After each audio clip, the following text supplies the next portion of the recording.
Manipuri Wari Pambi channel na tabiriba pumnamakpu amuk hana taram noksari Ngasimuk myamgi ngaihakthang pothananaba haiduna Manipuri da translation tawraba warimacha amakak puduna lakchri warimacha sigi maming Wayel Mantri warimacha sigi aiba Sudarshan warimacha siamuk ngaihakthang taminarasi Thaudok asi ngasidagi sahi lising ani samngagi mamangini noong manumidang wairam amagi numit na mayum sanglamday gi matamda budagaya haina khangnaba khul amada lamlan banipa ama si supal kauba brahman amagi mayumda laklami aduga yamna nolokpa mawngda hairami ai mafam asida ahing ama lainanaba mafam laigadara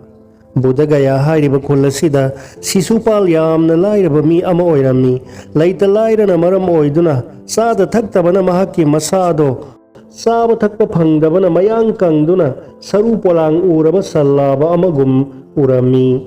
mahakki hingnana bagi pambai haibabu lammache khara aduna oirami adum oinamak lamlan mi amana magi mayumda sangjafam lauba lakpa sida mahak yamna haraurami mahakna noktuna hairami mado aigi laibak yamna phabani sangbirau atithina lengsin biraktuna aigi yumase asengba mafam ama haibado oirare lamlan manupa aduga brahman aduga mapoyani imungda sanglakle matam aduda Bharat Barshada yumda lakpa atithibu seva tauba amadi laigumna khanbagi chanibi ama leirami sisupalgi machanupana atithi adugi seva phajana taurami lamlan manupa adu sisupalgi macha adugi seva da apenba oikhre mahana brahman aduda hairami adongi nachanupa sidi thabak yamna phaba mini mahaki seva da yamna nungaire sisupalna khara nungaitana hairai adom aigi atithini adu natrabadi brahman amana adugumba wahai taba pamde aigi isanupa se brahmanni minai natte lamlan manupa aduna brahmanni haiba kauduna haikhiba wahai aduda ikairap tawna hairai ngakpigani aina haibagi arthadi adu natte adum oinamak haujikti mahak brahman haibaduga manadre haujikti aigi mit ase magi damak minungsi poi matam aduda sisupalna hairai Brahmandi haujiksu yamna lay walibadi fajana yengba ngamdraba mioi sing asini ai adomna haiba wahai adugi artha khangba ngamdare matam aduda sisupalna yamna sangba wari ama lirami wari ado tabada lamlan manupa ado pungak ngakre Brahman adugi wahai wata ado yamna sumlammi amadi matik magul lairami maram aduna lamlan manupa ado samam narami asuk yamna pikraba khul asida asumna gyan leiba magul leiba khangba kanba lainingba leiramgani haiba mahak sukan khallude mahana sisupalgi asumba wahai amadi sawa ngak senba phajaraba losing ado taraga hairai aiha khallude norokta sumani leiramgani haibase karigumba iningthau asokna khanglabadi nahakpo asauba phamama soidana pigani Sisupalgi kanglaba maithongda haraubagi mami tarami adugumba mi haibadi saba thakpa phangdabana masa solaba mamitta matam pumbada piroiraba masada makok pandabaga pangkhak koiraba adugumba mi aduna haiphet harauduna nolkpadudi akibagi masak koirami sisupal ngaihak mangak nuktharaga leirami aduga ngaihak leiraba matungda mangat thangatuna hairai Haujikti sumdaba aranba wayel ngakta oina taure madu hek urubada aigi isa si leifam chapam khangde ahing khuding tumba yade lamlan baduna pampham khara honglaga hairai kai amadi hameng animak ising khong amatada punna ising thangminari basini hoi ai madu pumba loina khangjai mi atopagi awabadi yengba lai aduga madugi damaktada karigumba khara tawbibadi yamna lui Sisupalna maida akangba unado hapsillaga hairai matamna phanglabadi khangadabani asumba wayel kadaibu kaubage haibado mayak sengna takadabani adudi adomna pamliba se karino hoi ai adugumba tanjado pami matamado phanglabadi kanagumba amada aranba wayel amatta phanghalloidra amatta phanghalloi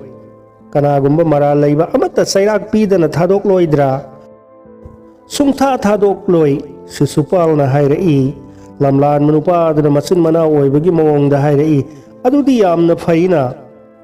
Bamon khudingmaktadi karigumba thabak amatta lude matam adubu phanglabadi ai asumbagi sai ado thangattuna thamgani aduga asumba haibado karino takani. Lamlan manupa adugi maithongda haraubagi mami tarami mamut tana nungaibagi mami su tarami aduga noktuna hairai karigumba aina asok oiramlabadi aina adongi apamado phanghangadaboni. Asana thalaba bamol adugi thamoida haraubagi mami tarami adubu ani suba mikupta khangaudana mangki. Haujikti hanagi mataugum brahman ama oibagi wangang sajat amadi thauna handana lerami.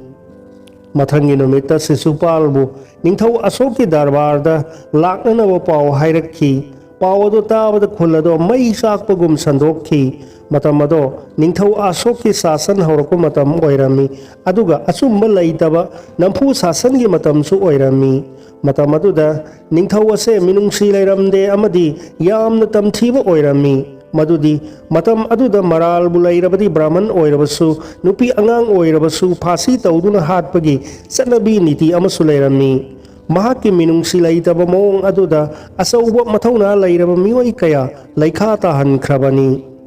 Khungang aduda lairiba mioi singna khanakre Sisupalbu ningthauna kauribase mahakpu hatnanaba kaubani haina. Makhoina Sisupalbu hingna halakani haiba thajaramde maram aduna Sisupalgi mari mata singi mafamda awabagi mawong ama oikre. Makoi singado hik hik launa kaplami mipum khudingna mahakpu khamba pamlami adubu Sisupalgi maithongda awabagi mami taramde mipum khudingmakta Sisupalna hairami aina aranba amata taurudana kanagumba raija amagi sana patap thugairu sunatana kanana ayu phansi taugani. Minungsi laitraba ningthaubu oirabasu asum aran khangdaba mamit tangwa makti oiramloi madudi kanagumba mara laitaba brahman amabu hekta sairak piba yaroi. Nungaitaba amadi awaba anigi mathakta samudrada laiba nung amagum brahman Sisupal maksida leptuna lairami. Mahakna magi nupi amadi masasingbu wakal pathahalamlaga Pataliputragi maikairomda chatkre. Mahakna Pataliputra yaubada numidang wairam oirami konung yaubu matamdadi karigumba wa amattagi akiba leiramde adum oinamak konunggi leiteng ake amau amasung phajabada urubada Sisupalgi pungningda akiba phaurami. Mioiba khudingmak ising yamna leitaba mafamdadi akiba phaude adubu yamna aruba mafamdadi pakhatpa akiba phaurai.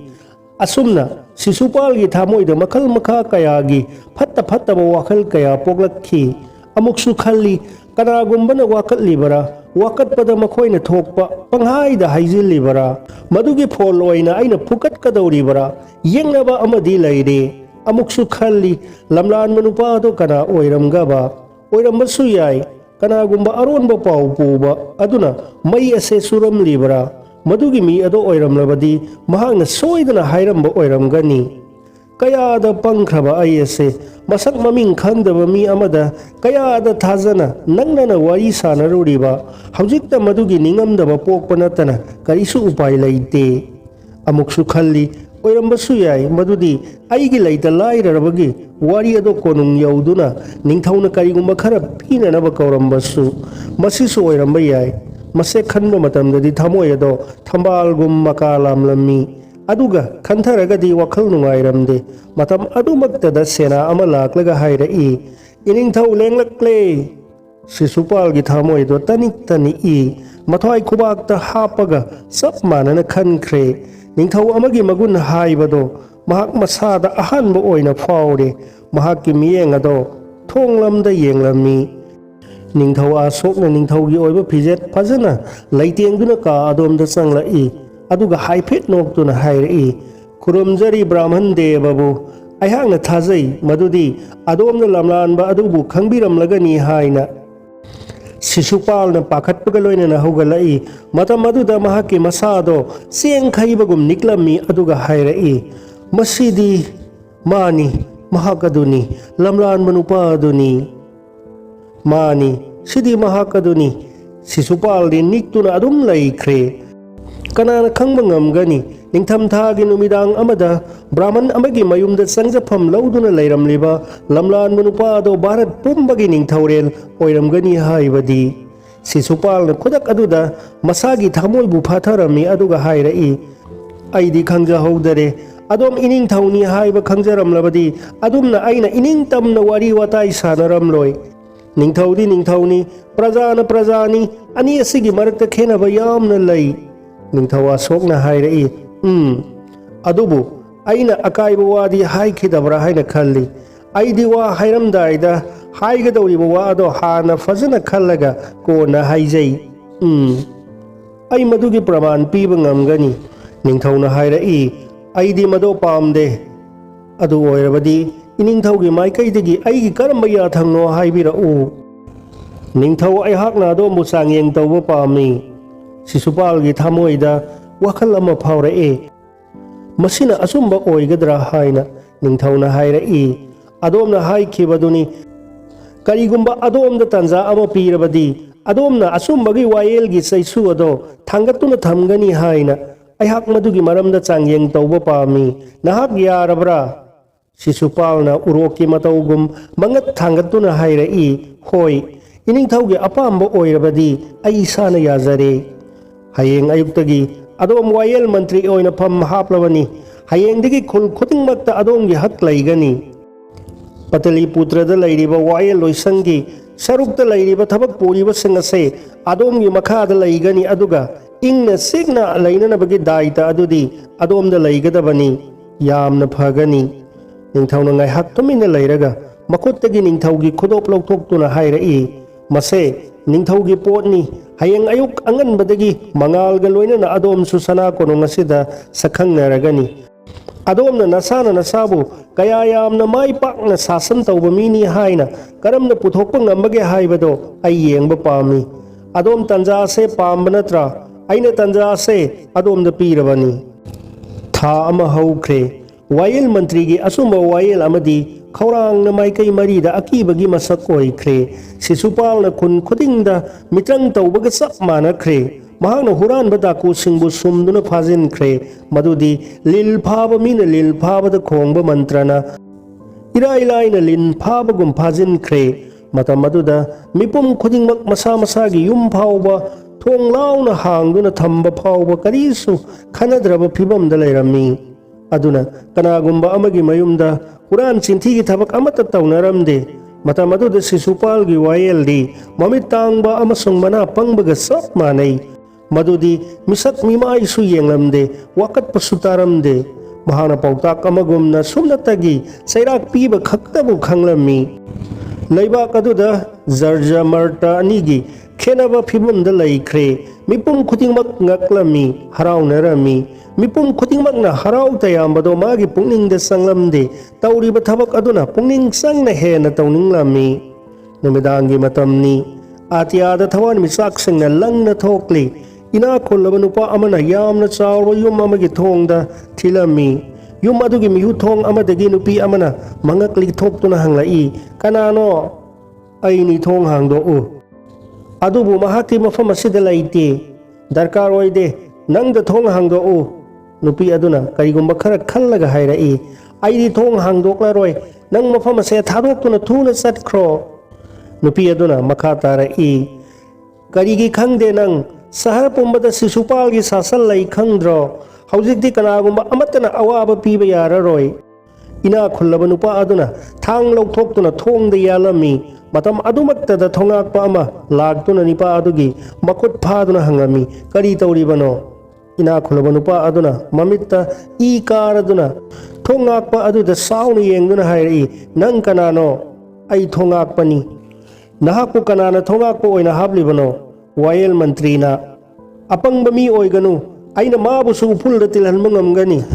ꯊꯣꯡꯉꯥꯛꯄꯗꯨꯅ ꯊꯧꯅꯥ ꯐꯅ ꯍꯥꯏꯔꯛꯏ, ꯑꯗꯨꯕꯨ ꯃꯇꯝ ꯑꯁꯤꯃꯛꯇꯗ ꯏꯅꯤꯡꯊꯧ ꯑꯁꯣꯛꯃꯛ ꯂꯥꯛꯇ꯭ꯔꯕꯗꯤ ꯑꯩ ꯃꯐꯝ ꯑꯁꯤꯗꯒꯤ ꯂꯦꯡꯂꯔꯣꯏ꯫ ꯀꯔꯤꯒꯤꯅꯣ ꯅꯪꯅ ꯁꯤꯕ ꯄꯥꯝꯂꯤꯕ?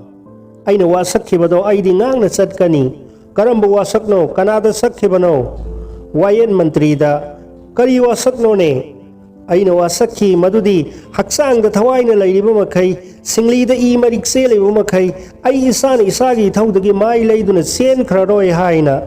ꯏꯅꯥꯈꯨꯟꯕ ꯅꯨꯄꯥ ꯑꯗꯨꯅ ꯊꯥꯡ ꯁꯠꯇꯨꯅ ꯌꯥꯜꯂꯒꯦ ꯇꯧꯏ꯫ ꯊꯣꯉꯥꯛꯄꯗꯨꯅ ꯈꯔ ꯍꯟꯗꯣꯛꯇꯨꯅ ꯍꯥꯏꯔꯛꯏ, ꯑꯗꯣꯝ ꯀꯥꯎꯔꯕ꯭ꯔꯥ? ꯑꯩ ꯍꯧꯖꯤꯛ ꯏꯊꯧꯗ ꯂꯩꯔꯤ, ꯑꯩꯒꯤ ꯇꯨꯡꯗ ꯔꯥꯏꯖ ꯑꯁꯤꯒꯤ ꯂꯥꯟꯃꯤ ꯂꯩꯔꯤ꯫ ꯑꯗꯨꯝ ꯑꯣꯏꯅꯃꯛ ꯏꯅꯥꯈꯨꯟꯕ ꯅꯨꯄꯥ ꯑꯗꯨꯅ ꯇꯥꯔꯁꯨ ꯇꯥꯁꯤꯟꯅꯗꯅ ꯊꯥꯡ ꯄꯥꯏꯔꯒ ꯂꯦꯞꯇꯨꯅ ꯂꯩꯔꯦ꯫ ꯊꯣꯉꯥꯛꯄꯅꯁꯨ ꯊꯥꯡ ꯄꯥꯏꯗꯨꯅ ꯆꯣꯡꯊꯣꯔꯛꯂꯦ꯫ ꯑꯗꯨꯒ ꯃꯍꯥꯛꯇꯤ ꯑꯅꯧꯕ ꯑꯣꯏꯕꯅ ꯑꯍꯥꯟꯕ ꯊꯥꯡ ꯌꯥꯟꯕꯗ ꯇꯨꯈ꯭ꯔꯦ, ꯑꯗꯨꯕꯨ ꯃꯍꯥꯛ ꯁꯤꯈꯤꯔꯝꯃꯤ꯫ ꯏꯅꯥꯈꯨꯟꯕ ꯅꯨꯄꯥ ꯑꯗꯨꯒꯤ ꯑꯁꯥꯎꯕꯗꯣ ꯐꯈ꯭ꯔꯦ꯫ ꯃꯍꯥꯛ ꯄꯥꯈꯠꯄꯅ ꯑꯀꯤꯕ ꯄꯣꯛꯂꯛꯂꯦ꯫ ꯊꯣꯉꯥꯛꯄ ꯅꯨꯄꯥ ꯑꯗꯨꯕꯨ ꯊꯤꯅ ꯍꯥꯠꯄꯗꯣ ꯃꯍꯥꯛꯅꯁꯨ ꯄꯥꯝꯂꯝꯗꯦ꯫ ꯃꯍꯥꯛꯅ ꯊꯣꯉꯥꯛꯄ ꯑꯗꯨꯕꯨ ꯀꯤꯍꯟꯕ ꯄꯥꯝꯕꯅꯤ, ꯑꯗꯨꯕꯨ ꯑꯔꯨꯕ ꯐꯤꯚꯝꯗ ꯁꯣꯛꯈꯤꯕꯗꯒꯤ ꯁꯤꯈꯤꯕꯅꯤ꯫ ꯏꯅꯥꯈꯨꯟꯕ ꯅꯨꯄꯥ ꯑꯗꯨꯅ ꯑꯁꯤꯕ ꯍꯛꯆꯥꯡ ꯑꯗꯨ ꯃꯐꯝ ꯑꯃꯗ ꯊꯝꯂꯝꯂꯒ ꯃꯐꯝ ꯑꯗꯨꯗꯒꯤ ꯃꯍꯥꯛ ꯆꯦꯟꯈ꯭ꯔꯦ꯫ ꯅꯣꯡꯉꯥꯜꯂꯛꯄ ꯃꯇꯝꯗꯗꯤ ꯌꯨꯝꯊꯣꯡ ꯈꯨꯗꯤꯡꯃꯛꯇ ꯊꯧꯗꯣꯛ ꯑꯁꯤꯒꯤ ꯃꯔꯝꯗ ꯑꯣꯏꯅ ꯈꯟꯅ ꯅꯩꯅꯔꯝꯃꯤ꯫ ꯃꯤꯄꯨꯝ ꯈꯨꯗꯤꯡꯃꯛ ꯆꯃꯝꯅꯔꯝꯃꯤ ꯃꯗꯨꯗꯤ ꯑꯁꯨꯛ ꯊꯧꯅꯥ ꯐꯕ ꯋꯥꯌꯦꯜ ꯂꯣꯏꯁꯪꯒꯤ ꯊꯧꯃꯤ ꯑꯃꯕꯨ ꯇꯝꯊꯤꯅ ꯍꯥꯠꯂꯕ, ꯃꯗꯨꯁꯨ ꯁꯤꯁꯨꯄꯥꯜꯅ ꯉꯥꯛꯂꯤꯕ ꯂꯣꯏꯁꯪꯒꯤ ꯊꯧꯃꯤꯁꯤꯡꯁꯨ ꯃꯥꯏꯀꯩ ꯃꯔꯤꯃꯛꯇ ꯀꯣꯏꯆꯦꯟ ꯆꯦꯟꯈ꯭ꯔꯦ, ꯃꯗꯨꯗꯤ ꯁꯤꯕ ꯑꯃꯁꯨꯡ ꯆꯪꯕꯒꯤ ꯃꯔꯛꯇꯅꯤ꯫ ꯋꯥꯌꯦꯜ ꯃꯟꯇ꯭ꯔꯤꯁꯨ ꯊꯧꯗꯣꯛ ꯑꯁꯤꯒꯤ ꯃꯇꯥꯡꯗ ꯑꯁꯦꯡꯕ ꯈꯪꯅꯕ ꯑꯍꯤꯡ ꯅꯨꯡꯊꯤꯜ ꯑꯃꯠꯇ ꯑꯣꯏꯈ꯭ꯔꯦ꯫ ꯃꯁꯤꯒꯤ ꯊꯧꯗꯣꯛ ꯑꯁꯤꯅ ꯃꯍꯥꯛꯅ ꯁꯥꯁꯟ ꯇꯧꯔꯤꯕ ꯃꯇꯝꯒꯤ ꯑꯍꯥꯟꯕ ꯂꯥꯏꯕꯛ ꯊꯤꯕ ꯊꯧꯗꯣꯛꯅꯤ꯫ ꯃꯍꯥꯛ ꯆꯥꯕ ꯊꯛꯄ ꯂꯣꯏꯅ ꯀꯥꯎꯈ꯭ꯔꯦ, ꯇꯨꯝꯅꯤꯡꯕ ꯍꯥꯏꯕꯗꯨ ꯂꯩꯈꯤꯗ꯭ꯔꯦ, ꯃꯤꯍꯥꯠꯄ ꯐꯪꯅꯅꯕ ꯍꯣꯠꯅꯕꯗ ꯑꯋꯥꯕ ꯑꯃꯠꯇ ꯊꯤꯖꯗ꯭ꯔꯦ, ꯑꯗꯨꯕꯨ ꯃꯤꯍꯥꯠꯄ ꯑꯗꯨꯒꯤ ꯃꯔꯝꯗ ꯀꯔꯤꯁꯨ ꯈꯪꯕꯗꯤ ꯉꯝꯂꯝꯗ꯭ꯔꯦ꯫ ꯃꯤꯍꯥꯠꯄꯗꯣ ꯊꯤꯕ ꯈꯪꯗ꯭ꯔꯕꯗ ꯅꯤꯡꯊꯧ ꯑꯁꯣꯛ ꯑꯗꯣ ꯑꯁꯥꯎꯕ ꯑꯁꯨꯝ ꯍꯦꯟꯒꯠꯂꯛꯈꯤ꯫ ꯃꯍꯥꯛꯅ ꯍꯥꯏꯔꯝꯃꯤ, ꯅꯍꯥꯛꯅ ꯑꯆꯨꯝꯕ ꯋꯥꯌꯦꯟꯒꯅꯤ ꯍꯥꯏꯅ ꯀꯟꯅ ꯂꯥꯎꯈꯤꯕꯗꯥꯏ, ꯍꯧꯖꯤꯛꯇꯤ ꯀꯔꯤ ꯊꯣꯛꯑꯦ? ꯋꯥꯌꯦꯜ ꯃꯟꯇ꯭ꯔꯤ ꯏꯀꯥꯏꯕꯅ ꯃꯉꯛ ꯂꯨꯛꯊꯛꯈꯤ꯫ ꯅꯤꯡꯊꯧꯅ ꯍꯥꯏꯔꯝꯃꯤ, ꯃꯤꯍꯥꯠꯄꯗꯣ ꯀꯔꯝꯕ ꯃꯇꯝꯗ ꯐꯪꯕ ꯉꯝꯒꯅꯤ? ꯋꯥꯌꯦꯜ ꯃꯟꯇ꯭ꯔꯤꯅ ꯍꯥꯏꯔꯛꯏ, ꯑꯩꯍꯥꯛꯁꯨ ꯀꯟꯅ ꯍꯣꯠꯅꯖꯔꯤ, ꯌꯥꯝꯅ ꯊꯨꯅ ꯐꯥꯕ ꯉꯝꯒꯅꯤ ꯍꯥꯏꯅ ꯊꯥꯖꯩ꯫ ꯃꯇꯝ ꯈꯔ ꯂꯩꯔꯒ ꯑꯃꯨꯛ ꯅꯤꯡꯊꯧꯅ ꯍꯪꯂꯛꯏ, ꯃꯤꯍꯥꯠꯄꯗꯣ ꯐꯥꯔꯕ꯭ꯔꯥ? ꯋꯥꯌꯦꯜ ꯃꯟꯇ꯭ꯔꯤꯅ ꯈꯨꯝꯂꯛꯏ, ꯐꯥꯖꯗ꯭ꯔꯤ꯫ ꯅꯤꯡꯊꯧꯒꯤ ꯑꯁꯥꯎꯕꯒꯤ ꯉꯝꯈꯩ ꯂꯩꯔꯝꯗꯦ꯫ ꯃꯍꯥꯛꯀꯤ ꯃꯃꯤꯠꯇꯒꯤ ꯑꯁꯥꯎꯕꯒꯤ ꯃꯩꯔꯤꯛ ꯀꯌꯥ ꯄꯥꯏꯊꯣꯔꯛꯇꯨꯅ ꯅꯣꯡ ꯈꯥꯛꯄꯒꯤ ꯃꯇꯧꯒꯨꯝꯅ ꯌꯥꯝꯅ ꯀꯟꯅ ꯂꯥꯎꯔꯒ ꯍꯥꯏꯔꯛꯏ, ꯑꯩ ꯋꯥꯐꯝ ꯑꯗꯣ ꯍꯟꯖꯤꯟ ꯍꯟꯖꯤꯟ ꯇꯥꯅꯤꯡꯕ ꯄꯣꯛꯇ꯭ꯔꯦ꯫ ꯑꯁꯨꯝ ꯇꯧꯗꯨꯅ ꯆꯌꯣꯜ ꯑꯃ ꯍꯧꯈ꯭ꯔꯦ, ꯑꯗꯨꯕꯨ ꯃꯤꯍꯥꯠꯄꯗꯤ ꯃꯐꯝ ꯈꯪꯗ꯭ꯔꯤ꯫ ꯑꯔꯣꯏꯕ ꯑꯣꯏꯅ ꯅꯤꯡꯊꯧ ꯑꯁꯣꯛꯅ ꯁꯤꯁꯨꯄꯥꯜꯕꯨ ꯀꯧꯔꯒ ꯍꯥꯏꯔꯝꯃꯤ, ꯅꯍꯥꯛꯄꯨ ꯅꯨꯃꯤꯠ ꯍꯨꯝꯅꯤꯒꯤ ꯃꯇꯝ ꯄꯤꯔꯕꯅꯤ꯫ ꯃꯔꯛ ꯑꯁꯤꯗ ꯅꯍꯥꯛꯅ ꯃꯤꯍꯥꯠꯄ ꯄꯨꯊꯣꯛꯄ ꯉꯝꯗ꯭ꯔꯕꯗꯤ ꯅꯍꯥꯛꯄꯨ ꯐꯥꯁꯤ ꯇꯧꯗꯨꯅ ꯍꯥꯠꯀꯅꯤ, ꯑꯗꯨꯒ ꯑꯩꯅ ꯍꯥꯏꯈꯤꯕ ꯋꯥꯗꯤ ꯄꯥꯡꯊꯣꯛꯇꯅ ꯈꯛ ꯇꯣꯛꯈꯤꯕ ꯂꯩꯇꯦ꯫ ꯅꯍꯥꯛ ꯅꯁꯥꯒꯤ ꯊꯋꯥꯏ ꯀꯟꯅꯅꯕ ꯀꯟꯅ ꯍꯣꯠꯅꯖꯧ꯫ ꯃꯁꯤꯒꯤ ꯄꯥꯎ ꯑꯁꯤꯗ ꯁꯍꯔ ꯑꯁꯤꯒꯤ ꯃꯐꯝ ꯈꯨꯗꯤꯡꯃꯛꯇ ꯄꯨꯝꯂꯥꯡ ꯂꯥꯡꯈ꯭ꯔꯦ꯫ ꯃꯇꯝ ꯑꯁꯤꯗ ꯁꯤꯁꯨꯄꯥꯜꯗꯤ ꯃꯤꯌꯥꯝꯅ ꯅꯨꯡꯁꯤꯕ ꯃꯤ ꯍꯥꯏꯕꯗꯨ ꯑꯣꯏꯈ꯭ꯔꯦ꯫ ꯃꯍꯥꯛꯀꯤ ꯑꯆꯨꯝꯕ ꯋꯥꯌꯦꯜ ꯑꯗꯨꯅ ꯃꯥꯏꯀꯩ ꯃꯔꯤ ꯑꯁꯦ ꯄꯨꯟꯗꯨꯅ ꯊꯝꯈ꯭ꯔꯦ꯫ प्रजासिंग निंगथौबु चैब हौरए मी मरी मंगा पुनब यादे मसिगी हिरम असिदा वारी सानदुना तन लैनख्रे मियाम पुम्नमक्ना पामलमी मदुदी करिगुंबा अमा तौदुना शिशुपालबु चैराक फंगदबा ओइसनु हाइना शिशुपाल मसामक यामना थवाई यावना मिहात्पा अदुबु थिरम्मी अदुबु अरेंब तारम्मी असुम तौदुना नुमित हुमनी सूरे हौजिक मपुंग फागदबा पुंग खरत ngaire नुमिदांगी मतमनी अदुबु शिशुपालदी तुम्बा यारमदे महाकना शहरगी यामना ममलबा बाजार अमदा चत्तुना लैरम्मी मतम अदुदा मथौना यामना फाना नुपी अमना युम अमगी थोंगाउदगी मपालोमदा मुन्ना येंगलम्मी माइकई मरी मक्ता इसिक सिकना लैरम्मी नुपी अदुना यामना तपना हायरई नंग कनानो थोंगाकपुरा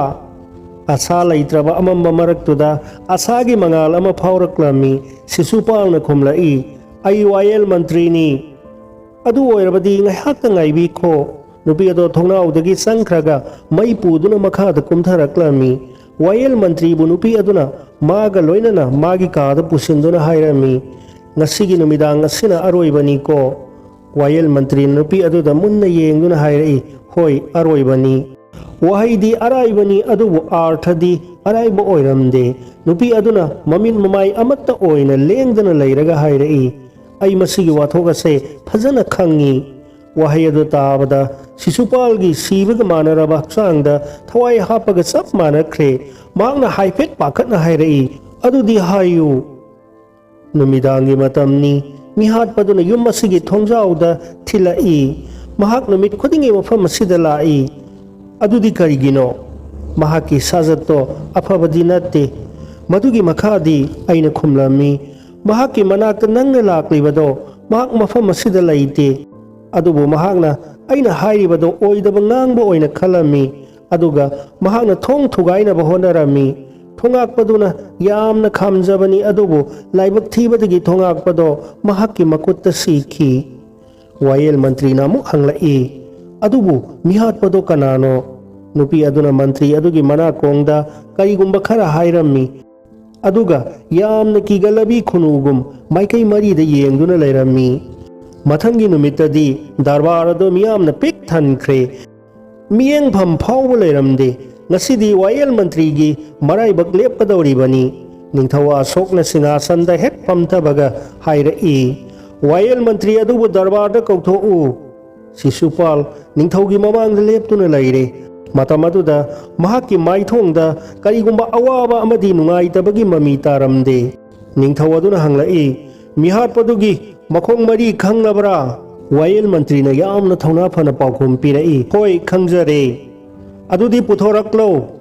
Wayel Mantri na mangak non thaduna karigumba khara khalami matam aduda mahakki thamoida mayoknaba pangal ani gi marakta lal soknarami mahakna haidrabasu mahakki maithongda mami uba phanglami mahakna thauna amaga loinana mapukning sena mangak haigalai aduga mangondagi pham khara chawba thaubuda onsinduna hairei Danabir Shriman Phajilu aina yathang piribasini ingil ado ningthaugi maikai romdani darbar ado pumsik sikre ningthau asok sawbuna maithong ado pumngang ngangkhre lainingba mina paiba kori khujai gumlami mamitagi asawbagi mairik chongthorakbaga chap manakre ningthauna mantri aduda munna yengduna hairei he brahman nangi asigumba thauna Wayel Mantri na karisu tadabagum wahai singado amuk hana hairei aina yathang piribasini phajilo Danabir ado asaba potki matawgum mamangda chongsinkre darbari singdi pakhatpada sor phawbo honakhidare ningthausu singasandagi makhada kumtharaklami Wayel Mantri na hairei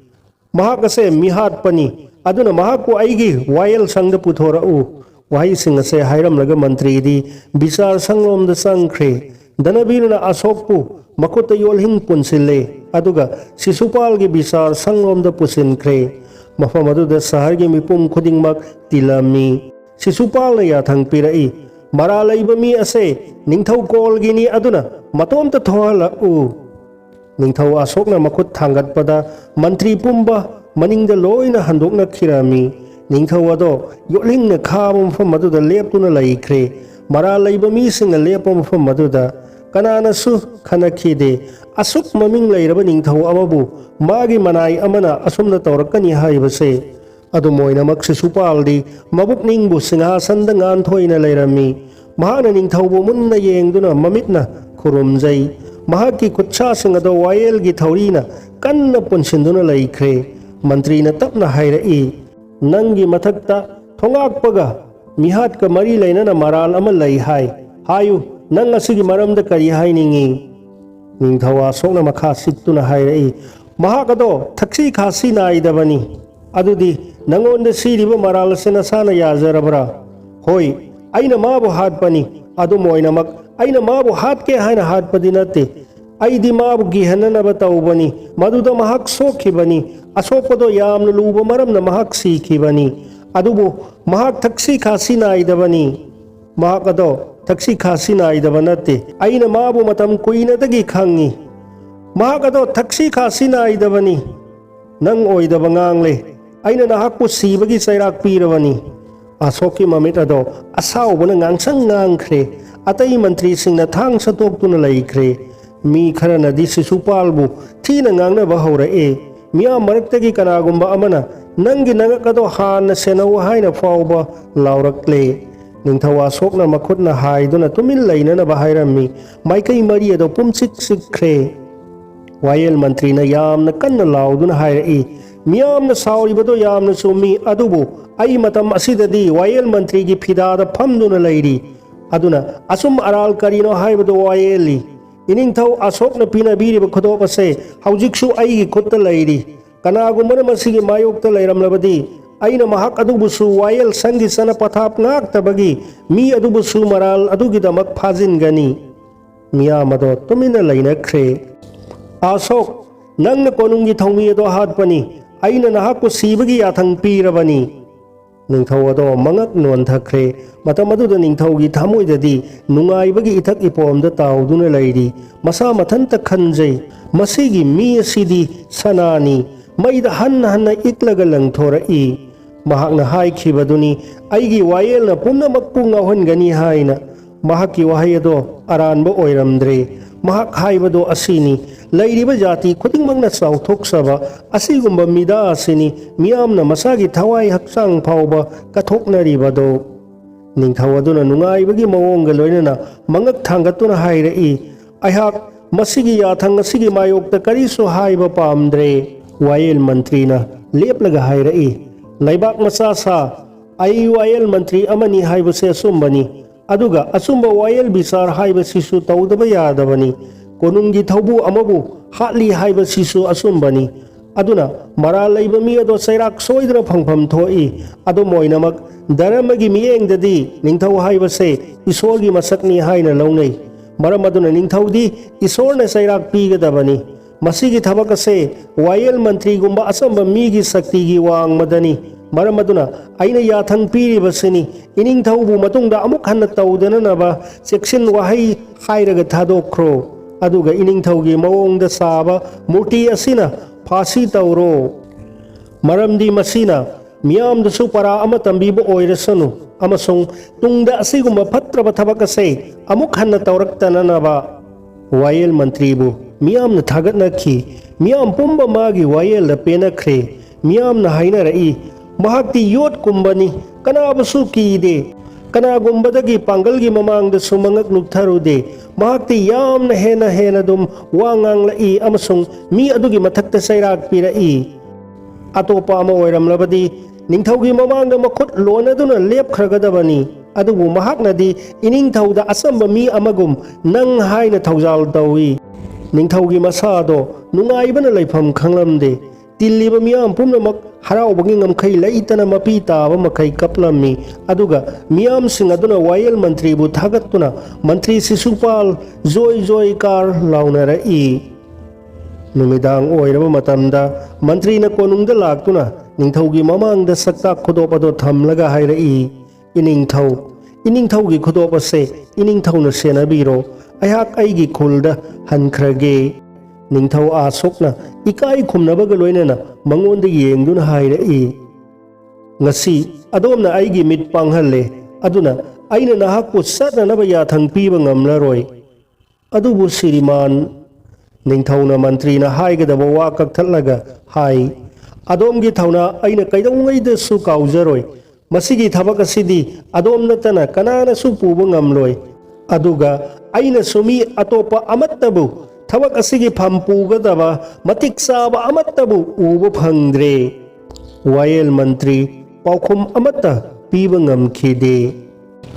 warimacha sibu Manipuri da handok piba laisam Vidyavati pumnamakpu amuhana thagatsari